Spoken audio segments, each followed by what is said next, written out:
I'm getting tired of people telling me they are crazy busy when I ask them how they are doing.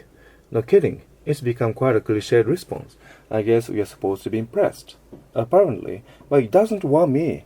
I mean, who isn't busy these days? Yet, when someone tells me how insanely busy they are, I find myself making an inane reply like, well, better that than the alternative.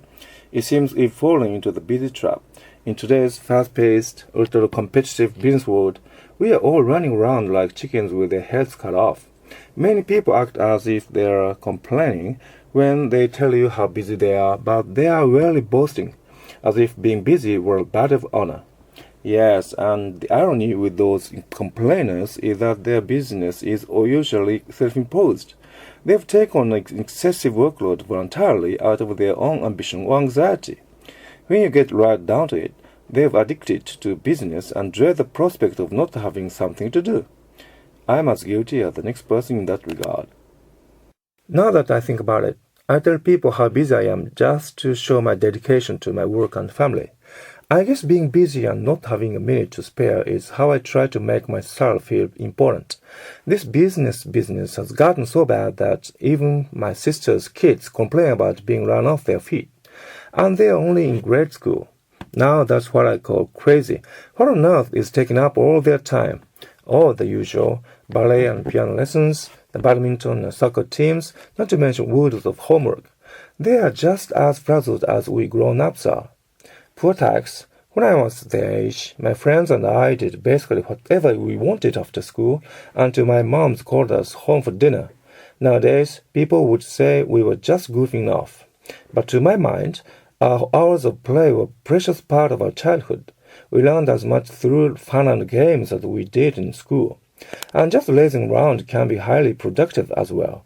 Idleness gives us the space and quiet we need to take a step back from life and get a broader perspective on things. And that's when we tend to get our best ideas and inspiration. Sometimes you have to slack off to get any real work done. I suppose that depends on your definition of slacking off. When I'm in slacker mode, I just plunk myself down in front of the TV and open a beer. That muse doesn't usually strike at times like that. Fair enough, but remember that Newton got his big idea about gravity when he was chilling out and saw an apple fall from the tree he was resting against. All the busy people around him failed to take note. Point taken. In any event, we should try to avoid going on all the time about how busy we are. Obviously, work is important, but we need to strike the right balance between work and leisure time. I like this quote from Henry David Thoreau. It is not enough to be busy, so are the ants. The question is, what are we busy about? Here's another way of looking at it. Instead of saying, I don't have time for something, we should try rephrasing it as, it is not a priority. That puts things in a different light, doesn't it? Would we say, I won't go to the clinic for a checkup because my health isn't a priority? I don't think so. The point I'm trying to make is that business isn't something that just happens to us. How we use our time is a choice we make. Truer words were never spoken. I think I speak for all of us when I say I want to manage my time more efficiently. Lately, I have tried to keep track of how I spend my time by keeping a time log. Good for you. Has that helped? Yes, it has. The log has enabled me to look at my daily routine in an objective, analytical way. I can see that I need to focus more on results instead of working long hours to impress my coworkers, for example. And I am also finding out more about biorhythms. That's interesting. Tell me more. Well, there's a lot of research that suggests that paying attention to our body clocks should complement old-fashioned time management. The idea is to track your biorhythms and their effect on energy and alertness. That helps identify the times of day when we do our best at specific tasks. For example, I find that late morning is the best time for me to do creative work.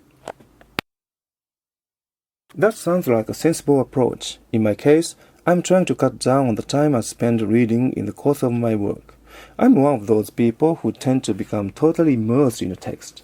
But recently, I've been making an effort to look through documents for what's important and skipping sections that may not be so relevant. Makes sense to me.